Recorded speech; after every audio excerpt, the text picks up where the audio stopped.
जय हिंद साथियों, आप सभी का स्वागत है हमारे यूट्यूब चैनल पर। साथियों, हमारे यूट्यूब चैनल पर एक सीरीज चल रही थी यूकेपीएससी प्रीवियस ईयर पेपर की सीरीज। उसी के अंतर्गत आज हम एक और नया पेपर यहां पर हल करेंगे। दोस्तों, ये पेपर किन परीक्षाओं के लिए लाभदायक होगा? अमीन, पटवारी, लेखपाल, कनिष्ठ सहायक, पुलिस सब इंस्पेक्टर, साथ में जो फॉरेस्ट गार्ड वाले हैं, फॉरेस्ट ऑफिसर, तो वो भी इसको देख सकते हैं। हालांकि इसमें थोड़ा सा लेवल जो है वो अपर होगा। तो यहाँ पर रीजनिंग और हिंदी, साथ में उत्तराखंड विविध, सभी प्रकार के प्रश्नों का यहाँ पर समावेश है और ये ओरिजिनल पेपर था, आप यहाँ पर देख सकते हैं। तो चलिए शुरू करते हैं। बाकी दोस्तों, अगर आपको और भी पेपर चाहिए तो अब वो आपको हमारे जो है प्लेलिस्ट सेक्शन में मिल जाएंगे, जो कि है UKPSC previous year question paper. तो चलिए शुरू करते हैं। पहले 20 प्रश्न हिंदी के देख लेते हैं, उसके बाद उत्तराखंड और भारत का जीके हम यहाँ पर देखने वाले हैं। तो पहला प्रश्न यहाँ पर दिया गया है दोस्तों, उसको हम लेकर चलते हैं। चलिए शुरू करते हैं। स्वर संधि का भेद नहीं है। दीर्घ संधि भी है, गुण भी है, वृद्धि भी है, लेकिन आदि नहीं है। ऑप्शन डी यहाँ पर सही उत्तर हो जाएगा, क्योंकि दीर्घ, गुण और जो वृद्धि संधि है वो इसके प्रकार हैं, बाकी आदि संधि कोई भी प्रकार नहीं है। भाववाचक संज्ञाएं निम्नलिखित प्रकार से बनाई जाती हैं।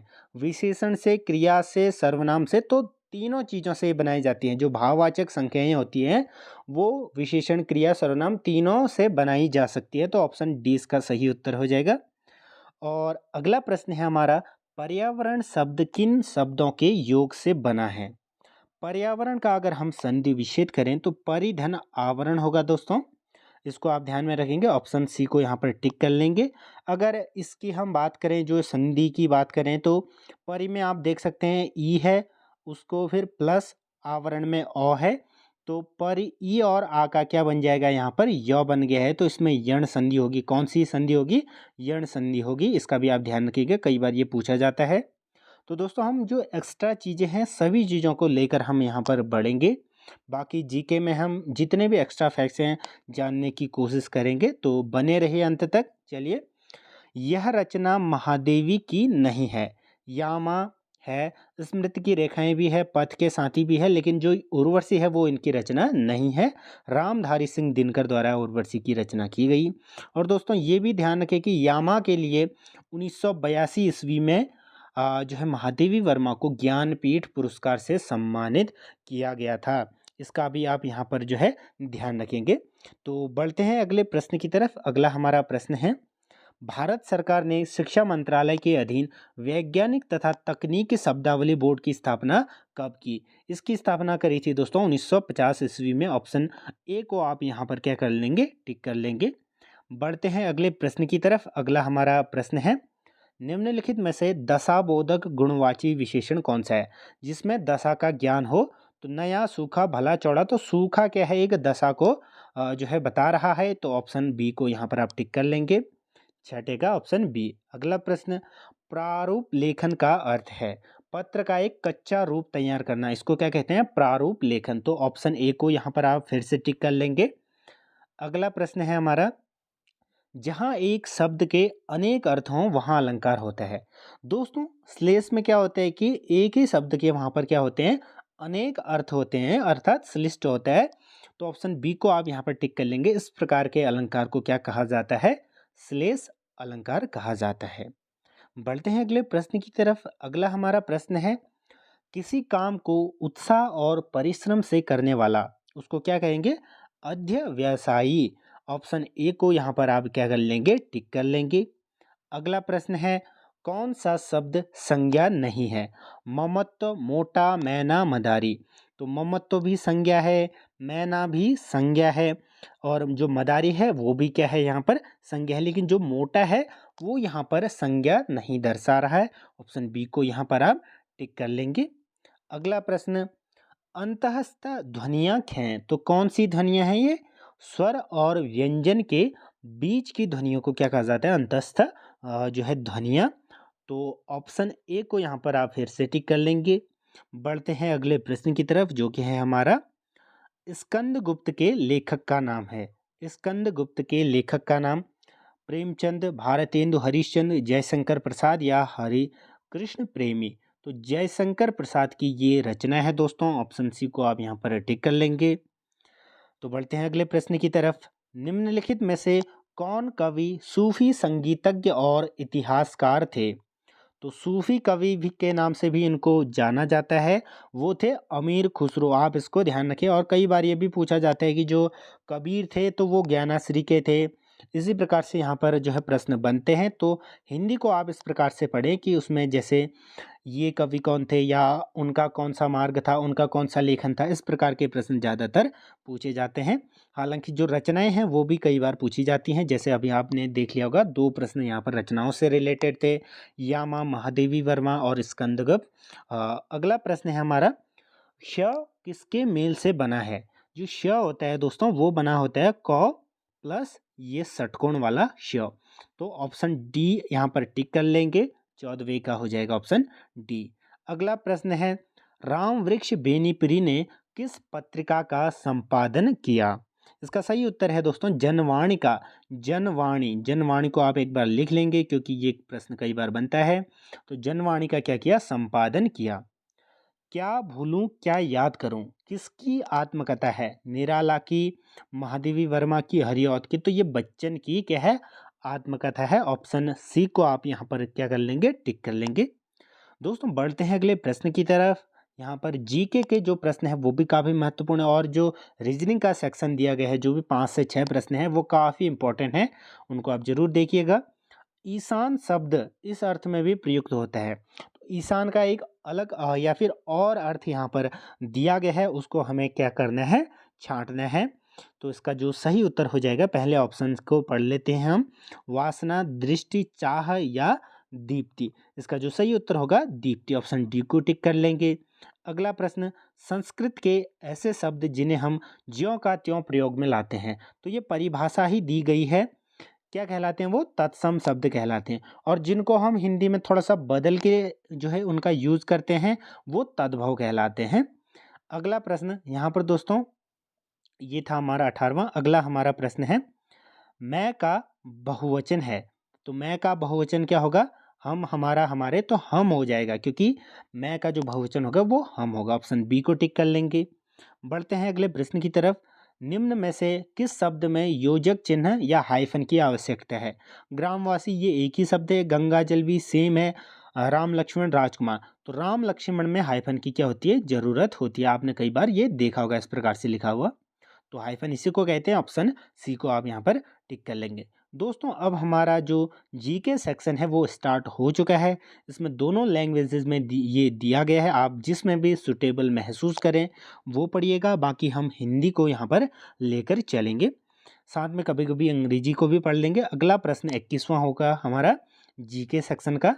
उत्तराखंड का पामीर कहते हैं, किसे उत्तराखंड का पामीर कहते हैं? तो ऑप्शन डी को टिक कर लेंगे। दूधा तोली को क्या कहते हैं? उत्तराखंड का पामीर कहते हैं। इसको आप यहाँ पर जो है जान ले, ये प्रश्न कई बार पूछा गया है। अब बढ़ते हैं अगले प्रश्न की तरफ। अगला हमारा प्रश्न है, और दोस्तों जो ये दूधा तोली है वो कहाँ पर स्थित है उसको भी मैं आपको बता देता हूँ। तो ये पौड़ी गढ़वाल में है, पौड़ी जो जिला है वहाँ पर है।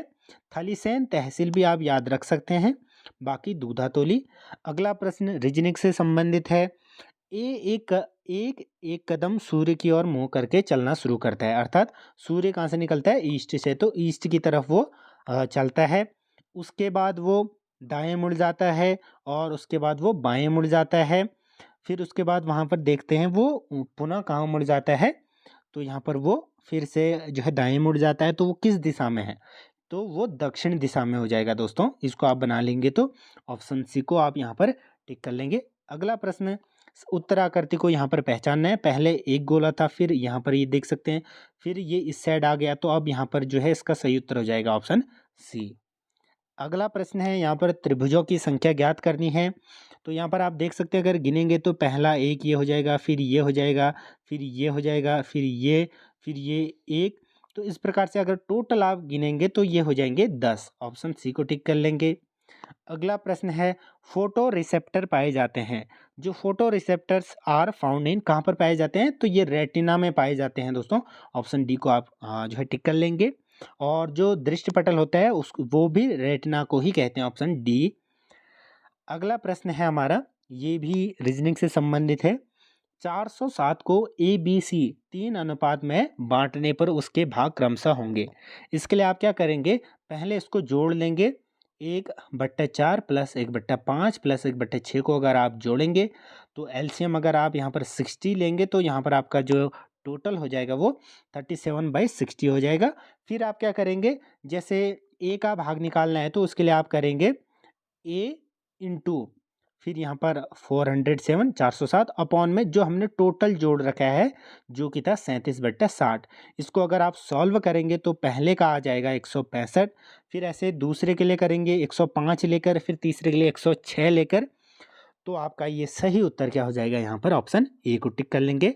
165 132 और 110 इसको आप सॉल्व कर लीजिएगा। अगला प्रश्न, स्कॉटलैंड का कौन सा संगीत वाद्य यंत्र उत्तराखंड की संस्कृति में समाहित है? मसकबीन ऑप्शन सी इसका, ऑप्शन बी इसका सही उत्तर है दोस्तों। इसको बैग पाइपर भी कहा जाता है, तो ऑप्शन बी को टिक कर लेंगे। अगला प्रश्न है, निम्न में से कौन सा मंदिर सुदर्शन शाह द्वारा निर्मित करवाया गया? सुदर्शन शाह ने कौन सा मंदिर यहाँ पर बनवाया था? तो ये बनवाया था यमुनोत्री का, ऑप्शन ए को टिक कर लेंगे। अगला प्रश्न है, चाइना पीक कहाँ स्थित है? चाइना पीक कहाँ पर स्थित है? ये नैनीताल में स्थित है दोस्तों। ये पर्यटक स्थल है, काफ़ी महत्वपूर्ण है, ये भी कई बार पूछा जाता है।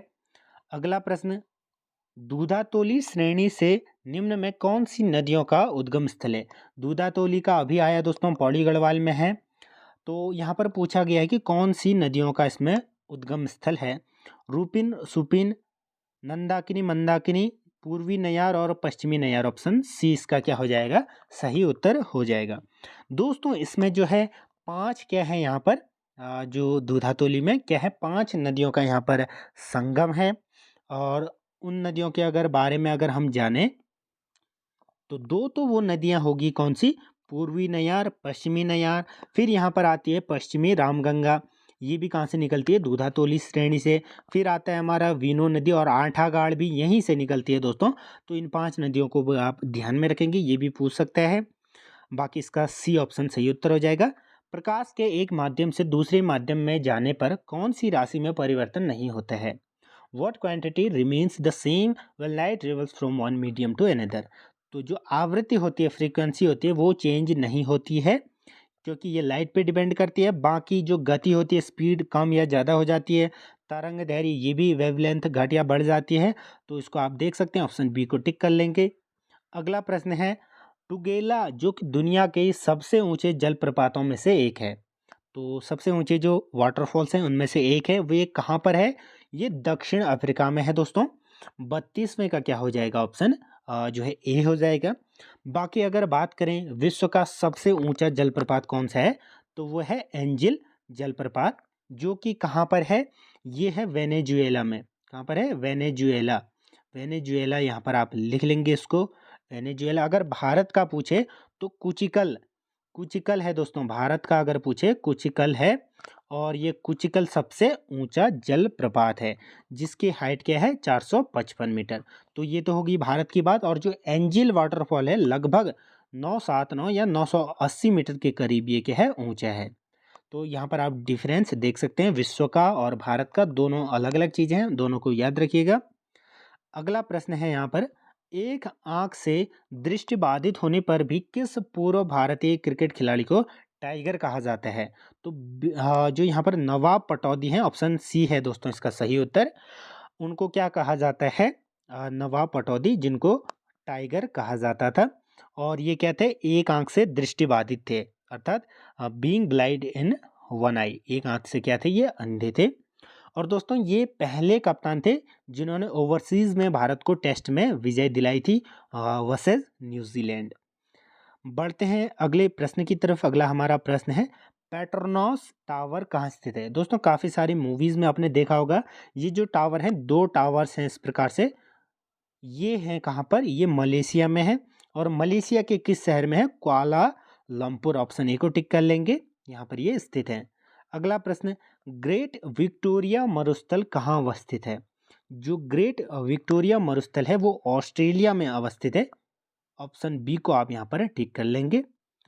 बढ़ते हैं अगले प्रश्न की तरफ, निम्न में से किसकी उपस्थिति जल को कठोर बनाती है? दोस्तों जो जल होता है वो हार्ड वाटर और सॉफ्ट वाटर दो प्रकार का होता है, कठोर जल और जो है मृदु जल। तो इसमें कैल्शियम और मैग्नीशियम दोनों की उपस्थिति के कारण ये क्या होता है, कठोर बनाती है। तो उपयुक्त में से दोनों, ऑप्शन सी को टिक कर लेंगे। रंग का रक्त का लाल रंग निम्न में से किस कारण होता है? तो जो जो रक्त में हमारा प्रोटीन होता है, एक प्रोटीन लाल रंग का जिसको कहते हैं हीमोग्लोबिन, उसी की उपस्थिति के कारण हमें रक्त का जो कलर है वो लाल दिखाई पड़ता है। अगला प्रश्न है हमारा, उत्तराखंड राज्य में किस प्रकार के रेशम का उत्पादन होता है? ये काफी महत्वपूर्ण प्रश्न है दोस्तों, ये कई बार पूछा गया है। मलवरी, टसर, मूंगा, उपयुक्त सभी क्या हो जाएगा, इसका सही उत्तर हो जाएगा। ऑप्शन डी को आप यहाँ पर टिक कर लेंगे, क्योंकि उत्तराखंड में इन सभी प्रकार का जो रेशम उत्पादन है वो किया जाता है। दोस्तों काफ़ी महत्वपूर्ण प्रश्न यहाँ पर आने वाले हैं, तो वीडियो को पूरा अंत तक जरूर देखें। और हाँ, आप यूकेपीएससी, जीके और सामान्य हिंदी और जॉब अपडेट के लिए हमारे चैनल से जुड़ भी सकते हैं। निम्न में से उत्तराखंड में अधिकतम जनसंख्या किस अनुसूचित जनजाति समूह की है? दोस्तों कई बार ये प्रश्न भी पूछता है कि थारू, बोक्सा, भोटिया जो ये जनजातियाँ हैं ये किस राज्य से संबंधित हैं। एक चौथा कोई और दे देगा, बाकी हमको छांटना होगा, तो ये भी ध्यान में रखें, प्रश्नों को साथ में लेकर चलें। तो थारू जो जनजाति है उत्तराखंड में सर्वाधिक इनकी क्या है, जनसंख्या है। अगला प्रश्न है, आप सभी को पता होगा कि उत्तराखंड भूकंपीय दृष्टिकोण से जोन 5 में आता है। तो यहाँ पर पूछा गया है कि कितने जिले हैं जो 5 के अंतर्गत आते हैं। तो 5 जिले हैं, ये कौन कौन से हैं? पहले में अगर बात करें तो पिथौरागढ़, फिर आता है हमारा उत्तरकाशी, अब इसको पूरा लिखते हुए चले, रुद्रप्रयाग, फिर हमारा आता है कौन सा, बागेश्वर और चमोली। तो ये 5 जिले हैं दोस्तों जो 5 के अंतर्गत आते हैं, बाकी 4 में भी कई सारे जिले आते हैं। अगला प्रश्न में, कुमाऊं रेजिमेंट का मुख्यालय कहाँ स्थित है? कुमाऊं रेजिमेंट आपने सुना होगा, जो आर्मी के जो शौकीन होंगे, हर कोई जो पहाड़ी होगा वो कभी न कभी रहा होगा। तो रानीखेत में क्या है, इसका मुख्यालय स्थित है। ऑप्शन डी टिक कर लेंगे। और ये जो रानीखेत क्या कहते हैं रेजिमेंट बनी थी, ये कब बनी थी? ये बनी थी हमारी 1788 ईस्वी में ये बनी थी दोस्तों, इसका भी आप यहाँ पर ध्यान रखेंगे। रानीखेत और ये रेजिमेंट बनी थी 1788 ईस्वी के जो है ये बनी थी। और दोस्तों जो रानीखेत रेजिमेंट से रिलेटेड एक प्रश्न भी काफ़ी बार बनता है कि जो सबसे पहले परमवीर चक्र था वो पुरस्कार किसको मिला था? वो मिला था, सॉरी यहाँ पर परमवीर चक्र जो मिला था वो मिला था सोमनाथ शर्मा को, और वो भी कुमाऊं रेजिमेंट ही थे। तो सबसे पहले परमवीर चक्र प्राप्त करने वाली रेजिमेंट कौन सी थी? वो भी रानीखेत या फिर कुमाऊं रेजिमेंट थी, इसका भी आप यहाँ पर खासा ध्यान रखेंगे। अगला प्रश्न है, टाँड कर वसूल किया जाता था, तो किन से किया जाता था? तो ये बुनकरों से किया जाता था। ऑप्शन ए को टिक कर लेंगे, जो वीवर्स होते हैं उनसे ये टाँड कर वसूल किया जाता था। अगला प्रश्न है, निम्न में से कौन एक उत्तराखंड की जनजाति नहीं है? मैंने अभी आपको बताया था बोक्सा, राजी, भोटिया ये तीनों हैं, लेकिन जो गौंड है वो भारत की जो जनजाति है, लेकिन उत्तराखंड में ये नहीं पाई जाती है। भारत के अन्य राज्य जैसे एमपी, मध्य प्रदेश, महाराष्ट्र, छत्तीसगढ़, इन अन्य राज्यों में ये गौंड जनजाति पाई जाती है। अगला प्रश्न, निम्न में से उत्तराखंड के किस विश्वविद्यालय का नाम बदलकर श्रीदेव सुमन विश्वविद्यालय रखा गया? तो ये विश्वविद्यालय था दोस्तों पंडित दीनदयाल उपाध्याय विश्वविद्यालय। इसको 2011-12 में जो अधिनियम था उसको पारित करने के बाद इसका नाम क्या किया गया, श्रीदेव सुमन विश्वविद्यालय रखा गया। तो इसकी स्थापना 2012 के अराउंड हुई थी। अगला प्रश्न है, खड़ दीपक पूजा के लिए प्रसिद्ध कमलेश्वर मंदिर है वो कहाँ पर है? तो ये जो कमलेश्वर मंदिर है ये है दोस्तों श्रीनगर में। ऑप्शन बी को आप यहाँ पर क्या कर लेंगे, टिक कर लेंगे। और श्रीनगर किस जनपद में आता है? ये पौड़ी गढ़वाल में आता है। अगला प्रश्न, कुमाऊं में प्रथम गोरखा शासक कौन नियुक्त हुआ था? तो कौन हुआ था दोस्तों? ये हुआ था जोग मल्ला शाह। और अगर बात करें जो गढ़वाल का, तो वो था अमर सिंह थापा। जोग मल्ला शाह लगभग 1792 के अराउंड हुआ था, और जो अमर सिंह थापा था वो 1803 के ईस्वी के करीब ये जो है गोरखा प्रशासक नियुक्त किया गया था। हालांकि जो काजी है वो किसको नियुक्त किया गया था कुमाऊं और गढ़वाल का? ये किया गया था अमर सिंह थापा को। तो नेपाल सरकार द्वारा ये काजी अमर सिंह थापा को किया गया था, लेकिन जो कुमाऊं का था वो था जोग मल्लासा। अगला प्रश्न है 1936 में स्थापित गणदेश सेवा संघ, जिसे बाद में हिमालय सेवा संघ के नाम से जाना गया, की स्थापना किसने करी? ये करी थी दोस्तों श्रीदेव सुमन ने। ऑप्शन ए को टिक कर लेंगे। ये भी महत्वपूर्ण प्रश्न है। बढ़ते हैं अगले प्रश्न की तरफ। अगला हमारा प्रश्न है टिहरी नरेश प्रताप शाह की मृत्यु के बाद शासन की बागडोर किसने संभाली? दोस्तों टिहरी नरेश जो प्रताप शाह था उसका बेटा था, कौन सा? कीर्ति शाह था। लेकिन वो छोटा था जब इसकी मृत्यु हुई थी, तो उसकी जो बीवी थी प्रताप शाह की, वो थी गुलेरिया। तो महारानी गुलेरिया ने जो है शासन की बागडोर संभाली थी। ऑप्शन बी टिक कर लेंगे। अगला प्रश्न है my journey transforming dreams into action के लेखक हैं APJ Abdul Kalam. Option B missile man of India. तो इसको याद रखिएगा, ये कई बार पूछे जाते हैं। गौरा देवी के नाम से कौन सी योजना है? दोस्तों जो आपने देखा होगा जो इंटर कॉलेजेस में है, वो जो गौरा देवी कन्याधन योजना के रूप में एक योजना चलती थी, तो आप यहाँ से अंदाज़ा लगा सकते हैं। तो ये कन्याधन योजना है। ऑप्शन सी को टिक कर लेंगे। तो सही उत्तर हो जाएगा ऑप्शन बी। 1 जून 2002 ईस्वी में ये घोषणा की गई थी। अगला प्रश्न है दोस्तों, अभी भी जो है 50 प्रश्न बचे हैं, लगभग 45 से अधिक। प्रसिद्ध समाज सेविका गंगोत्री गर्ब्याल का संबंध है। दोस्तों इसके नाम पर स्कूल का नाम भी है GGIC। बाकी गंगोत्री गर्ब्याल थी, ये पिथौरागढ़ की थी। ऑप्शन बी को आप यहाँ पर टिक कर लेंगे। अगला प्रश्न है कोटेश्वर बांध किस नदी पर बना हुआ है? कोटेश्वर जो बांध है दोस्तों भागीरथी नदी पर ये बना हुआ है। और जब भागीरथी और अलकनंदा मिलते हैं देवप्रयाग में, उसके बाद गंगा का यहाँ पर निर्माण होता है। इसको भी ध्यान रखेंगे। अगला प्रश्न है और दोस्तों जो टिहरी डैम है भागीरथी और भिलंगना नदी के संगम स्थल पर बना है, इसको भी ध्यान रखेंगे। केदारनाथ आपदा हुई थी, कब आई थी? ये जून 2013 ईस्वी में आई थी दोस्तों। ऑप्शन डी को आप यहाँ पर टिक कर लेंगे। बढ़ते हैं अगले प्रश्न की तरफ। अगला हमारा प्रश्न है विश्वविख्यात नालंदा महाविहार किस राज्य में अवस्थित है?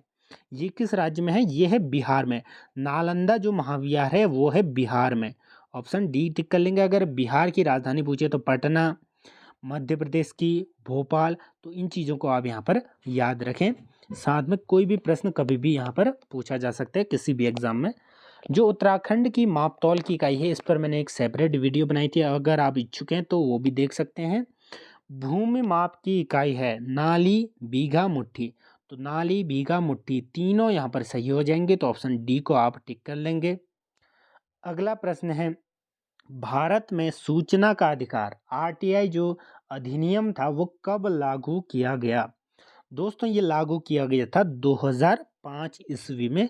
ऑप्शन बी को आप यहाँ पर टिक कर लेंगे, राइट टू इंफॉर्मेशन। अगला प्रश्न भारतीय सर्वेक्षण विभाग का मुख्यालय कहाँ पर स्थित है? 2 स्टार करके इसको नोट कर लीजिएगा। और आसान प्रश्न है, ये हर बार पूछा जाता है। या तो IIM पूछा जाएगा या फिर भारतीय सर्वेक्षण विभाग। ये सब किस में है? ये देहरादून में है। तो भारतीय या survey of headquarter of survey of India is located, तो देहरादून इसका सही उत्तर हो जाएगा। अगला प्रश्न है अंग्रेजी वर्णमाला में कौन सा अक्षर बाएं से 7वें के दाएं का 15वां है? तो यहाँ पर आप अगर जो वर्णमाला है उसको आप लिखेंगे तो पहले पूछा गया है कि वर्णमाला में कौन सा अक्षर बाएं से 7वें के दाएं का 15वां है? तो ये क्या हो जाएगा? वी हो जाएगा दोस्तों। अगर आप इन जो कंडीशन दी गई है इनको अगर आप अप्लाई करके जो है एक चित्र बनाएंगे तो वी इसका सही उत्तर हो जाएगा। मानव नेत्र अभिनेत्र लेंस की फोकस दूरी को समायोजित करके विभिन्न दूरियों पर रखी हुई वस्तुओं को फोकसित करता है। ऐसा हो पाने का कारण क्या है? तो ये होता है एकोमोडेशन, क्योंकि उसको छोटा बड़ा करना समंजन जिसको कहते हैं समंजन। ऑप्शन 20 का क्या हो जाएगा? सही उत्तर हो जाएगा, अर्थात उसको एकोमोडेट कर लेता है। अगला प्रश्न यहाँ पर है ABCDE 5 नदियाँ हैं, A B की अपेक्षा छोटी है। A क्या है? B की अपेक्षा छोटी, अर्थात B बड़ी हो जाएगी, परंतु E से बड़ी है। तो A क्या हो जाएगा? E से बड़ी है। ए क्या हो जाएगा, ई से बड़ी है, ये कंडीशन भी अप्लाई हो गई। फिर पूछा गया है कि सी सबसे बड़ी है, तो सी को हम सबसे बड़ी की जगह राइट हैंड साइड लिख देते हैं। यदि डी बी से कुछ छोटी है, जो डी है बी से तो छोटी है, लेकिन जो ए है उससे बड़ी, अर्थात डी आएगा यहाँ पर, इस स्थान पर क्या आएगा, डी। तो यहाँ पर पूछा गया है कि सबसे छोटी नदी कौन सी है, तो सबसे छोटी नदी ऑब्वियसली ई हो जाएगी। ऑप्शन सी इसका क्या हो जाएगा, सही उत्तर हो जाएगा। बढ़ते हैं अगले प्रश्न की तरफ।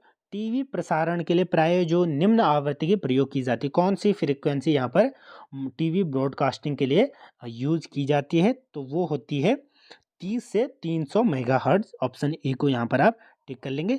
गीगाहर्ट्ज, किलोहर्ट्ज और हर्ट्ज और मेगाहर्ट्ज में काफ़ी अंतर होता है, तो इसको भी आप याद रखें, ये नहीं कि ऊपर का ही रखें। ऑप्शन ए टिक कर लेंगे। अगला प्रश्न रीजनिंग से संबंधित है, तो इसको आप सिंपली ऐड कर सकते हैं। जैसे सबसे पहले हम नीचे वाले सेक्शन को ऐड करेंगे, तो 2 माइनस 7/9 ये ऊपर चले जाएगा, तो कैसा होगा, जैसे 1/7/9 है, तो ये इस प्रकार से यहाँ पर ऊपर जाता है, तो ये हो जाएगा 9/7। फिर इसको अगर आप जोड़ेंगे तो ये हो जाएगा 14 माइनस 9/7, इसका एलसीएम लेने के बाद, तो इस प्रकार से ये हो जाएगा 5/7। फिर ये ऊपर जाएगा, एक के अपॉन में जाएगा, तो ये हो जाएगा 7/5। 3 को फिर से जोड़ेंगे तो ये हो जाएगा 15 प्लस 7, तो ये हो जाएगा 22/5। फिर ये 1/22/7 है, तो 1/22/7 है, तो ये फिर से ऊपर जाएगा, तो ये उल्टा हो जाएगा, तो ये हो जाएगा 5 क्या हो जाएगा यहाँ पर 5/22 प्लस फिर ये यहाँ पर दिया गया है 17/22, तो इन सब को जोड़ेंगे तो इसका ऑप्शन आ जाएगा, एक आ जाएगा, ऑप्शन डी इसका सही उत्तर हो जाएगा। बाकी इसको आप सॉल्व कर लेंगे। अगला प्रश्न, 8 आदमी मिलकर एक काम को 40 दिन में समाप्त कर सकते हैं। यदि 2 आदमी और बढ़ा दिए जाएं तो कार्य कितने दिन में समाप्त होगा। देखिए 8 आदमी कितने दिन में करते हैं, 40 दिन में। अगर बात करें एक दिन में कितना करेंगे, तो 1/40, तो ये 8 आदमी का कार्य हो गया 1/40। लेकिन एक आदमी का अगर हम पूछें तो ये हो जाएगा 1/40 गुणा 8। ये किसके लिए हो गया, ये एक आदमी के लिए हो गया। एक आदमी का कार्य क्या हो जाएगा, एक आदमी का कार्य होगा 1/40 गुणा 8। अब यहाँ पर पूछा गया है कि 2 आदमी और बढ़ा दिए गए हैं, पहले 8 थे, अब 2 और बढ़ गए तो 10 हो जाएंगे। तो 10 कितने में कर पाएंगे, तो जो 10 होगा इसको हम गुणा कर देंगे 10 से। इसको सिंपली अगर हम सॉल्व करेंगे तो 1 आ जाएगा, 1/32 आ गया। फिर ये तो हो गया एक दिन का कार्य। अगर ये टोटल दिन निकालने के लिए क्या करेंगे, इसको उल्टा कर देंगे, तो 32 दिन इसका क्या हो जाएगा, सही उत्तर। ऑप्शन सी को टिक कर लेंगे। अगला प्रश्न है, अंकों की श्रृंखला में एक पद लुप्त है, विकल्पों में से सही उत्तर चुनकर प्रश्नवाचक चिन्ह के स्थान पर अंक होगा। 21, 25, 33। तो इनमें अगर आप डिफरेंस निकालेंगे तो पहले में आएगा 4 का, 21 से 25 के बीच, 25 से 30 के बीच यहाँ पर आएगा 8 का, 33 से और जो 49 है उसमें आएगा 16 का, और इसमें आएगा 32 का। तो अब हम यहाँ पर आप देख सकते हैं, पहले 2 का स्क्वायर है, फिर 2 का क्यूब है, फिर 2 की पावर 4, 2 की पावर 5, तो 2 की पावर 5 यहाँ पर अगर हम करेंगे तो उसको अगर जोड़ें वो क्या हो जाएगा, अगर हम 81 में 64 जोड़ दें तो कितना हो जाएगा, 145। ऑप्शन ए को टिक कर लेंगे, तो यहाँ पर ये लॉजिक लगा है और ऑप्शन ए सही उत्तर हो जाएगा। निम्न दिए गए प्रश्न में दिए गए शब्दों को एक अर्थपूर्ण क्रम में तत्पश्चात, तो इसको अर्थपूर्ण क्रम में हमको देखने हैं। पहले रेत, फिर लोहा, इस प्रकार से फिर क्या आएगा यहाँ पर, पहले रेत आएगा, ये तो ऑब्वियस है, तो 3, तो यहाँ पर एक ही ऑप्शन है, तो ऑप्शन बी यहाँ पर सही उत्तर हो जाएगा। अगला प्रश्न है हमारा, प्रथम 10 अभाज्य संख्याओं का औसत है। तो अभाज्य संख्याएं क्या होती है, जिनके दो ही क्या होते हैं, उसके गुणनफल होते हैं। जैसे 3 है, उसका एक तो स्वयं 1 है फैक्टर उसका, और स्वयं एक 3 है, तो ये क्या हो जाएगी, अभाज्य संख्या हो जाएगी। ऐसे ही 2 होगा, उसका सिर्फ एक ही अभाज्य संख्या है, क्योंकि 1 और 2 स्वयं 2 ही यहाँ पर क्या होंगे, इसके फैक्टर बन सकते हैं। तो ऐसे ही 10 हम देख लेंगे, उसके बाद अगर उसमें हम जो है औसत वाला रूल लगाएंगे तो यहाँ पर आंसर निकल जाएगा। इसका जो सही उत्तर होगा, तो इसका सही उत्तर हो जाएगा 12.9। इसको आप सॉल्व कर लेंगे तो ये आ जाएगा। फूलों की घाटी में बहने वाली नदी का नाम क्या है? तो पुष्पावती नदी कहाँ पर बहती है फूलों की घाटी में? ये कहाँ पर स्थित है? ये चमोली में स्थित है। ऑप्शन ए हाँ जो है इसका सी सही उत्तर हो जाएगा, और पुष्पावती नदी यहाँ पर बहती है। दोस्तों, अगर आपको रीजनिंग का एक सेपरेट वीडियो चाहिए जो डिटेल सॉल्यूशन, तो आप यहाँ पर कमेंट कर सकते हैं, मैं एक अलग से वीडियो अपलोड कर दूंगा। आज सोमवार है, आज से 61 दिन बाद कौन सा दिन होगा? तो इसके लिए आप क्या लॉजिक लगाएंगे? 61 दिन को आप डिवाइड कर दीजिएगा 8 से, जितनी बार पूरा पूरा भाग जाए, तो 8 छक 48, 8 सता 56, तो ये हो जाएगा 56। फिर आप देखिए तो 61 में से 56 घटाइए, 5 बचते हैं, तो 5 दिन यहाँ पर और डेज बच जाते हैं। तो अगर हम इसको जोड़ेंगे तो यहाँ पर आप देख सकते हैं जो रिपीट होता है 8 दिन बाद रिपीट हुआ, तो यहाँ पर अगर हम देखें सोमवार, सोमवार के बाद अगर 5 दिन जोड़े तो सोमवार, मंगल, बुध, बृहस्पति, शुक्र, शनि, तो इसका क्या हो जाएगा? ऑप्शन सी शनिवार हो जाएगा। ऑप्शन सी को आप यहाँ पर टिक कर लेंगे। तो एक तो ये तरीका हो गया यहाँ पर, क्योंकि 7 और 8 का समीकरण बन रहा है तो ये इससे आ गया। बाकी आप जैसे हर प्रश्न के लिए कैसे करेंगे कि जितने भी दिन दिए होंगे उसको आप डिवाइड कर देंगे 7 से, तो फिर क्या आ जाएगी हमारे पास? ऑड डेज की संख्या आ जाएगी। फिर आप उसी हिसाब से, जैसे यहाँ पर गिना उसी हिसाब से इसको गिनेंगे, तो फिर वहाँ पर आपको एग्जैक्ट डेट पता चल जाएगी। हालांकि यहाँ पर जो 8 वाला और 7 वाला दोनों लॉजिक यहाँ पर लग रहे थे, क्योंकि 7 और 8 का गुणा हो रहा था यहाँ पर, तभी ये लॉजिक यहाँ पर लग रहा था। हर जगह ये नहीं लगेगा, लेकिन जो 7 वाला लॉजिक है वो हर जगह जो है कंपलसरी लग जाएगा। तो इसका ऑप्शन है सी। बढ़ते हैं अगले प्रश्न की तरफ। अगला हमारा प्रश्न है, तो अगला प्रश्न है हमारा, माइक्रोलॉजी के अंतर्गत अध्ययन किया जाता है शैवाल, कवक, विषाणु या फिर जीवाणु का। तो यहाँ पर जो माइक्रोलॉजी है इसमें जो अध्ययन किया जाता है वो किया जाता है, इसका ऑप्शन हो जाएगा सही उत्तर ऑप्शन बी। ठीक है, तो 71वें का हो जाएगा ऑप्शन बी। बढ़ते हैं अगले प्रश्न की तरफ। अगला हमारा प्रश्न है, ये सिंपल यहाँ पर दिया गया है, इसका गुणा किया गया है, बाकी हमको दशमलव जो है यहाँ पर दिखाना है। तो 2 दशमलव अंक यहाँ पर हैं, 2 यहाँ पर भी हैं, तो 2 और 2 जब गुणा करते हैं तो वो ऐड हो जाएंगे। तो 4 प्लेसेस के बाद क्या क्या आएगा? यहाँ पर डेसिमल आएगा। ऑप्शन सी पर देखेंगे तो आप 2 और 2 4, 4 के बाद क्या है? डेसिमल है, तो ऑप्शन सी इसका सही उत्तर हो जाएगा। बढ़ते हैं अगले प्रश्न की तरफ। यहाँ पर ये चक्रवर्ती ब्याज से रिलेटेड प्रश्न यहाँ पर आ रखा है। तो अगर हम इसको हल करेंगे, यहाँ पर पूछा है कि 10,000 का 5% वार्षिक ब्याज की दर से 1 वर्ष का चक्रवृद्धि ब्याज निकालना है, और जो ब्याज है वो प्रति 6 माही देय होगा, अर्थात 6 महीने के लिए ये दिया होगा। लेकिन यहाँ पर जो हमें परसेंटेज दिया गया है, रेट है, वो वार्षिक दर से दिया गया है। पहले तो हम इसको 5% को क्या कर देंगे? इसको डिवाइड कर देंगे 2 से, जो कि 6 माही के लिए हो जाएगा। बाकी अगर हम इसको ट्रिक से सॉल्व करें तो यहाँ पर हो जाएगा ये 10,000 को हम यहाँ पर अगर ले लें, फिर जो 5% है इसको अगर हम फ्रैक्शन में चेंज करने के बाद उसका हाफ करेंगे, तो यहाँ पर हम इसको इस प्रकार से हल कर सकते हैं। मैं आपको बता देता हूँ, पहले साल के लिए और ये दूसरे साल के लिए, दोनों के लिए है।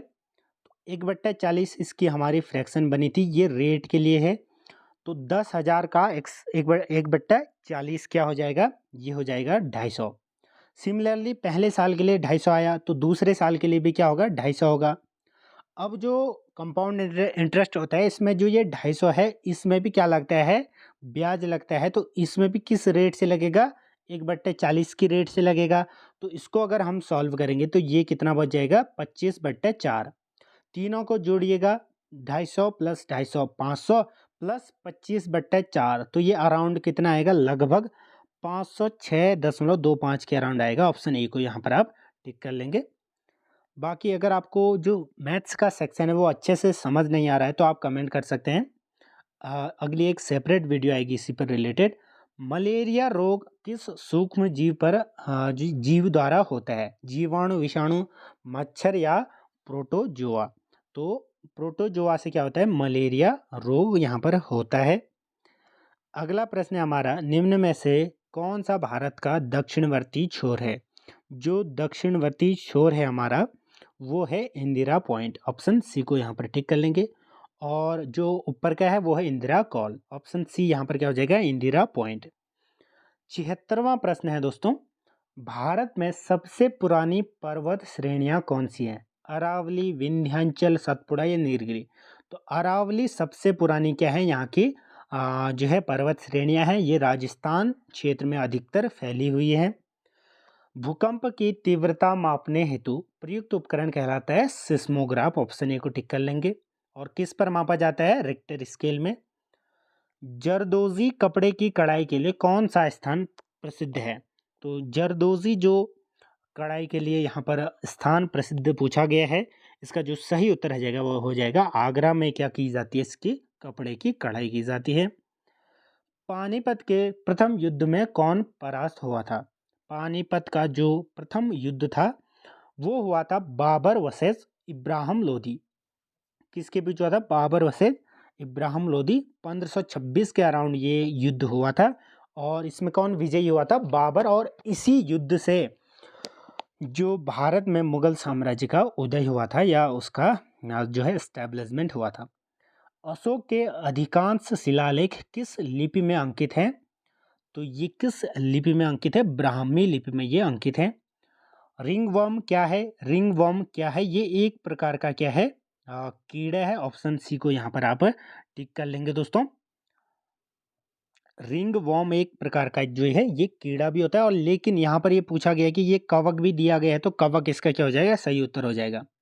आपने रिंग वॉर्म वाली बीमारी देखी होगी, तो ये ऑप्शन डी हो जाएगा, जो कि एक कवक होता है उसके कारण ये होता है। अगला प्रश्न, शिमला समझौता में हस्ताक्षर किया गया, किस किस द्वारा किया गया था? भारत और चीन के द्वारा, भारत और बांग्लादेश, भारत और पाकिस्तान के द्वारा। तो 82 का सही उत्तर क्या हो जाएगा? भारत और पाकिस्तान के द्वारा शिमला समझौता। अगला प्रश्न है हमारा, निम्न में से कौन से व्यवसायों का समूह अर्थव्यवस्था के तृतीय क्षेत्र में आता है? तृतीय क्षेत्र में कौन सा समूह आता है? शिक्षक, चिकित्सक, नाई, ये सब किस में आते हैं? तृतीय क्षेत्र में। जो सेकेंडरी या द्वितीय क्षेत्र होता है उसमें परिवहन, ट्रांसपोर्ट, इंडस्ट्रियल, ये सारी चीज़ें आती है। जो प्राथमिक क्षेत्र आता है उसमें कच्चा माल और कृषि इसका क्या है? महत्वपूर्ण जो है पहले क्षेत्र का ये चीज़ है। बाकी व्यवसायों का समूह बात करें, जो भी नौकरियां होती हैं वो तृतीय समूह में आती है, तो ऑप्शन ए को टिक कर लेंगे। चारण नाम से उत्तराखंड के निम्न में से कौन इतिहासकार जाने जाते हैं? इसका जो सही उत्तर हो जाएगा वो हो जाएगा दोस्तों शिव प्रसाद डबराल। बढ़ते हैं अगले प्रश्न की तरफ। क्षेत्रफल की दृष्टि से उत्तराखंड का सबसे बड़ा राष्ट्रीय पार्क है कार्बेट, राजाजी, पुष्पावती। तो इसका जो सही उत्तर हो जाएगा वो हो जाएगा ऑप्शन डी हो जाएगा इसका सही उत्तर, उपर्युक्त में से कोई नहीं। यहाँ पर क्या पूछा गया था? राष्ट्रीय पार्क पूछा गया था, तो यहाँ पर कोई नहीं हो जाएगा। तो बढ़ते हैं अगले प्रश्न की तरफ दोस्तों, अब लगभग 15 प्रश्न बचे हुए हैं। किस वर्ष में फूलों की घाटी को राष्ट्रीय उद्यान घोषित किया गया था? ये कब घोषित किया गया था? तो इसका हो जाएगा सही उत्तर 1982 ईस्वी में ये घोषित किया गया था, ऑप्शन डी हो जाएगा। फूलों की घाटी चमोली में है, फ्रैंक स्माइल्स ने इसकी खोज करी। अगला प्रश्न, गढ़वाल नरेश प्रद्युम्न शाह की मृत्यु किस सन में हुई? तो ज़्यादातर जो प्रश्न पूछे जाते हैं गढ़वाल नरेशों से संबंधित पूछे जाते हैं, हालांकि गोरखा शासन से संबंधित भी प्रश्न काफ़ी यहाँ पर पूछे गए हैं। तो 1804 ईस्वी में इसकी मृत्यु हुई थी। निम्न में से कौन सुमेलित नहीं है? डॉक्टर पीताम्बर दत्त बड़थवाल कलाकार, सुंदरलाल बहुगुणा पर्यावरणविद, गौरा देवी चिपको आंदोलन, इंद्रमणि बडौनी उत्तराखंड क्रांति दल। इसका सही उत्तर हो जाएगा दोस्तों ऑप्शन ए, यहाँ पर सुमेलित नहीं है, बाकी तीनों यहाँ पर क्या है? सही है, क्योंकि सुंदरलाल बहुगुणा पर्यावरणविद थे, गौरा देवी को चिपको आंदोलन का प्रणेता माना जाता है, इंद्रमणि बडौनी को उत्तराखंड क्रांति दल का यहाँ पर, तो सभी ये तीनों हैं, लेकिन ए क्या हो जाएगा? गलत हो जाएगा। उत्तराखंड में राष्ट्रपति शासन लगाया गया, ये कब लगाया गया? ये लगाया 27 मार्च 2016 से 11 मई 2016 के बीच ये लगाया गया। निम्नलिखित में से कौन खुड़बुड़ा के युद्ध में मारा गया? दोस्तों बैटल ऑफ खुड़बुड़ा ये काफ़ी मशहूर है और कई बार पूछा गया है। इसका जो सही उत्तर है वो हो जाएगा प्रद्युम्न शाह, इसमें क्या है, मारा गया था, ऑप्शन सी हो जाएगा। बढ़ते हैं अगले प्रश्न की तरफ। अगला हमारा प्रश्न है, बेदनी बुग्याल किस जिले में स्थित है? ये काफी बार पूछा जाता है दोस्तों। ये चमोली में स्थित है बेदनी बुग्याल। अगला प्रश्न, उत्तराखंड में राज्यसभा के लिए कितने प्रतिनिधि होते हैं? राज्यसभा के लिए जो प्रतिनिधि होते हैं वो होते हैं 3 और लोकसभा के लिए 5। टिहरी रियासत का विलय भारतीय संघ में किस वर्ष हुआ था? तो सन बिल्कुल आप यहाँ पर क्या कर लेंगे, याद रखेंगे, 1949, 1949 ईस्वी में। वसुंधरा प्रपात किस नदी से संबंधित है? तो ये अलकनंदा नदी से ये संबंधित है दोस्तों, वसुधारा प्रपात, और 94 का हो जाएगा, ऑप्शन सी हो जाएगा। अगला प्रश्न, निम्न में से उत्तराखंड की रन ऑफ द रिवर परिकल्पना पर आधारित अपने ढंग की पहली जल विद्युत परियोजना थी, ये कौन सी थी? ऑप्शन है विष्णु प्रयाग परियोजना। अगला प्रश्न, किस तिथि को उत्तरांचल का नाम उत्तराखंड किया गया? तो ये कब किया गया? 2007 ईस्वी में, 1 जनवरी 2007 में ये जो है चेंजेस किए गए। अब इसका नाम क्या है? उत्तराखंड। पहले क्या था? उत्तरांचल। वाडिया संस्थान उत्तराखंड में किस क्षेत्र में शोध कार्य करता है? इसका सही उत्तर हो जाएगा भूगर्भिक सर्वेक्षण, जियोलॉजिकल सर्वेज ये करता है। उत्तराखंड उच्च न्यायालय के प्रथम मुख्य न्यायाधीश थे, तो ये थे दोस्तों ए देसाई। इसका क्या हो जाएगा? सही उत्तर हो जाएगा। ये भी कई बार पूछा जाता है। तो पहले चीफ जस्टिस थे उत्तराखंड हाईकोर्ट के ए देसाई। अगला प्रश्न, वर्तमान उत्तराखंड क्षेत्र से सर्वप्रथम मैग्सेसे पुरस्कार किसे मिला है? ये मिला था चंडी प्रसाद भट्ट, 99 का हो जाएगा, ऑप्शन डी, चंडी प्रसाद भट्ट। आज का अंतिम प्रश्न है दोस्तों, टिहरी की स्थापना किसने की? टिहरी की स्थापना किसने की? ये करी थी सुदर्शन शाह ने, ऑप्शन 20 का सही उत्तर हो जाएगा। दोस्तों, जिसने भी ये 100 प्रश्न देखे हैं, जो 100 प्रश्नों तक यहाँ पर रुके रहा, उनको कहीं ना कहीं लाभ हुआ होगा, क्योंकि यहाँ पर कई प्रश्न हैं जो काफ़ी महत्वपूर्ण हैं और बार बार पूछे जाते हैं। तो ऐसी वीडियोज़ लगातार आते रहेंगी, जुड़े रहें। धन्यवाद।